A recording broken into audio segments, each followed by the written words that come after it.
Hey, Nikki Brown here. No matter where you are and no matter what part of the world you are in, I hope that you're having a good day. So, I just heard a song by Diana Ross and the Supremes, right? And in the song, she was singing, "You don't really love me, you just keep me hanging on," right? Is that not that he keeps you hanging on, you keep yourself hanging on because people only do what you allow them to do. So if you allow someone to string you along and not do what you want them to do or what you need them to do in a relationship and you don't let them go, they will continue to uh, manipulate you mentally, or as some people like to say, play mind games. You have to let that person go, right? If you're not satisfied with the relationship, let them go. And a lot of times we're in karmic relationships, or some people call twin flame relationships. A twin flame is supposed to show you what areas you need to improve because they're shining a light on something that's in them that's also within you. It may be on different levels though, right? But it's something that you should be striving to make better in your life. So the faster you leave this person, the sooner you learn the lesson. And if you meet someone else that resembles the same behaviors and traits as that person, you should leave sooner, not later, right? That's how that works. You don't tell somebody, oh, you're just stringing me along and leading me on. They know that already. Even if it's, even if they can't say those words, like they might not be able to say, yeah, I'm manipulating you, or, and I'm using, they may not be able to communicate it that way. But that's what it all boils down to. Right? And so it's up to you to learn the lesson and say, this is not the right person for me, and leave them alone. Hopefully, before you've had a baby. Hopefully, before you've gotten married. Hopefully, before you've spent years with this person. But sometimes it happens. It has happened to me. So I get it. So this is one of the reasons why I'm sharing you, because these are things that I can look at and laugh at now, because when I was younger, we're taught we're supposed to stay down and hope, be the ride or die and all of this kind of foolishness. No, to a certain extent, it's toxic and you need to go ahead and get on out of there. That's just the bottom line, right? Cut your losses early. Don't ignore the red flags. Don't ignore the non negotiable behaviors and move on with your life sooner rather than later.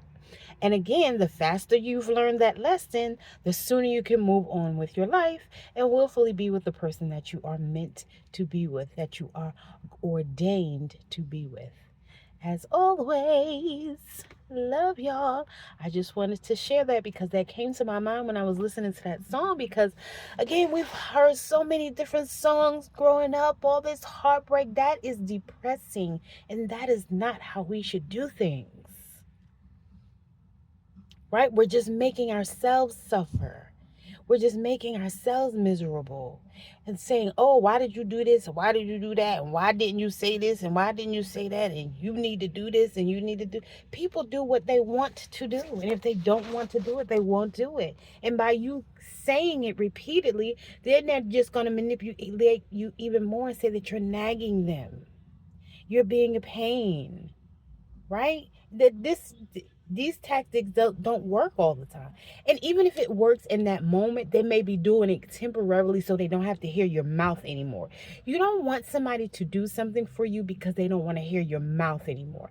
You want people to do things for you based off the kindness of their heart, because they want to do it for you, not because you've fussed and screamed and nagged and complained so much that they was like, let me just let this person get off my nerves and I'm just going to do this and I'm just going to do that.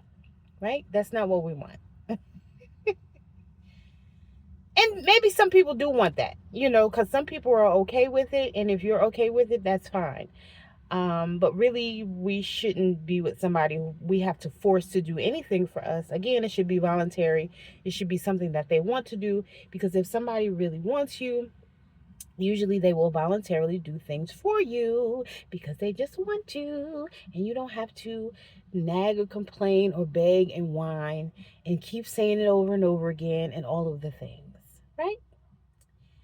And but then sometimes we have to take inventory, do a self-assessment, and check ourselves. What are we doing? Are we doing the things that makes that person want to be that person for us, makes that person want to show up in that way for us, right? Sometimes it's the person, but sometimes it's us too. Um, and I'm pretty sure maybe I've been that to somebody, you know. I feel like I've done my best though in relationships, and I feel like, you know, I would be that person, you know, attempting to communicate, even if it wasn't in that way, even if it wasn't necessarily in a nagging way, but I may have still been accused of nagging, right? You know, more of an a let's communicate, let's work things out. Again, you shouldn't have to beg or keep asking somebody to do something that they don't want to do. If they don't want to do it and you find yourself in that situation, you need to leave sooner rather than later. And because, you know, they just don't want to do it, that's not the right person for you. Love y'all. Later.